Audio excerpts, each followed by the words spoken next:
Hello, hi you guys. This is me Sushmita. I hope you all are doing good. So आज मैं बनाने वाली हूँ एक cabin crew टॉपिक पे like a story telling kind of video. Basically training time में क्या होता है, ये 3 महीने में आप क्या करते हो, क्या सीखते हो, क्या कुछ नहीं होता. I will tell you every detail. My journey, how it started. So from 5th standard, I was thinking to join this aviation industry, but I was like little dicey because मुझे either I was thinking कि मैं lawyer का पढ़ाई कर लूँ या फिर मैं crew बन जाती हूँ. तो मुझे मतलब मैंने देखा and then the crew job is really fascinating and then और मतलब when you fly and you see and you go to places और बहुत सारी चीज़ें आपको पता चलती है. So I thought of why not going for a crew job. So I just went for the interview और मैं इंडिगो का इंटरव्यू दे के आई थी, सबसे पहला इंटरव्यू. तो I got selected there. मैंने जेट का इंटरव्यू भी दिया था बट लास्ट में मतलब फाइनल राउंड में ऐसा हुआ कि उन्होंने मुझे बोला कि आपको कुछ पूछना है. तो मैंने उनको बोला कि मुझे बस ये पूछना है कि कौन सा बेस मिलेगा. सो दे सेड दैट आपको मिलेगा चेन्नई बेस. तो मैंने उनको वहीं पे मना कर दिया, नहीं मुझे नहीं जाना है चेन्नई, आप दिल्ली बेस दे सकते हो क्या. दे सेड नहीं, हमारे पास दिल्ली बेस अवेलेबल नहीं है. और मुझे तब ये चीज़ नहीं पता थी कि बेस ट्रांसफ़र भी होता है. सो मैं उनको मना करके आ गई. फिर उसके बाद मैं चली गई इंडिगो का इंटरव्यू देने.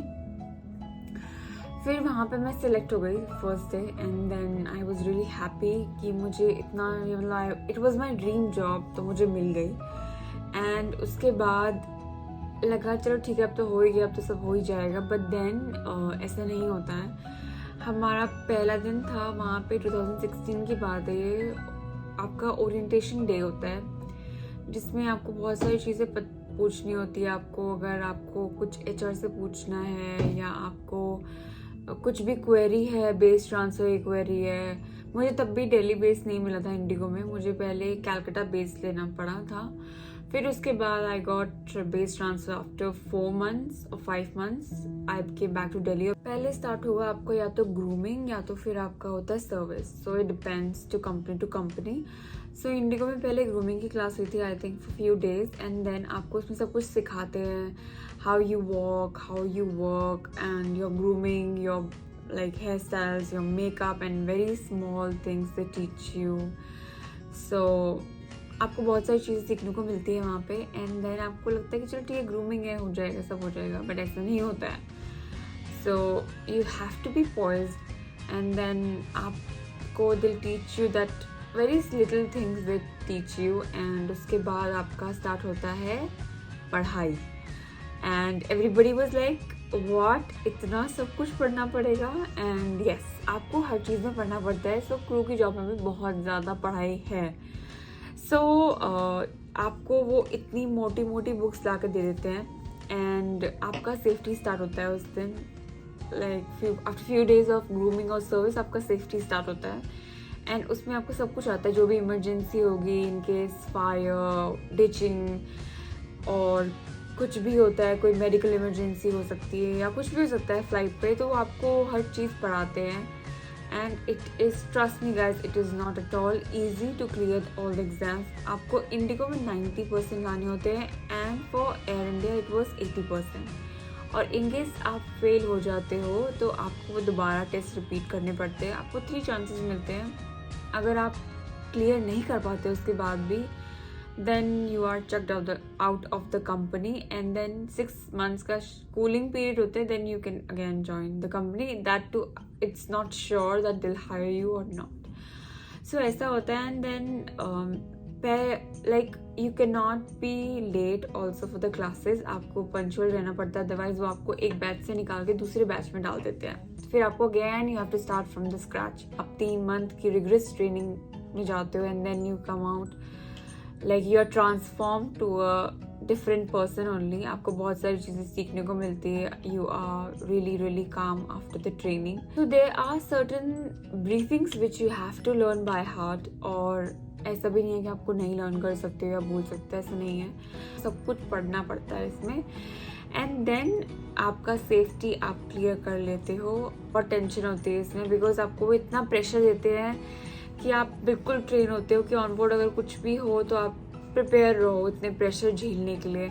सो आप you go through under a lot of pressure during these days. आप ढंग से सो नहीं पाते because you have to study a lot. Completion of the safety this thing module, then comes the announcement. और उसके बाद आपका आता है फर्स्ट एड का मॉड्यूल. कौन सी दवाई किसको देनी है, इन्फेंट है तो कौन सी दवाई देनी है, चाइल्ड है तो कौन सी दवाई देनी है, कितना पल्स रेट होना चाहिए, कितनी हार्ट बीट होनी चाहिए, आपको ऑक्सीजन कैसे एडमिनिस्टर करना है.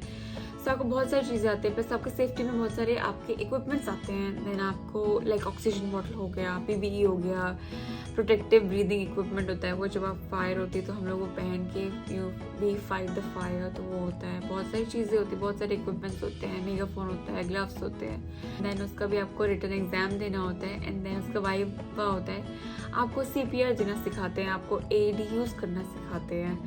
So they teach you everything. आपको like if there is a person who is not feeling well, उसका पल्स नहीं है, ब्रीदिंग नहीं है, वो सब आपको वो सिचुएशन के लिए प्रिपेयर करते हैं, आपको सिखाते हैं.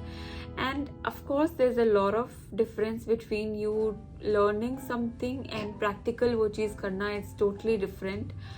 So आपको वो इतना प्रिपेयर करते हैं कि आप हैंडल कर लो ऑन बोर्ड चीज़ें. एंड आपका ये जो 3 मंथ की ट्रेनिंग होती है वो बहुत लाइक आप बहुत कुछ सीखते हो इससे. And then you go through a lot of things also.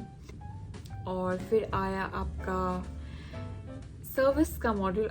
आप इतना ज़्यादा घुस जाते हो बुक्स में and then you keep on studying कि आपको मतलब जो सर्विस होता है, जो फर्स्ट थिंग आपकी आती है वहाँ पे, मतलब after safety. But then safety हमेशा नहीं होता है.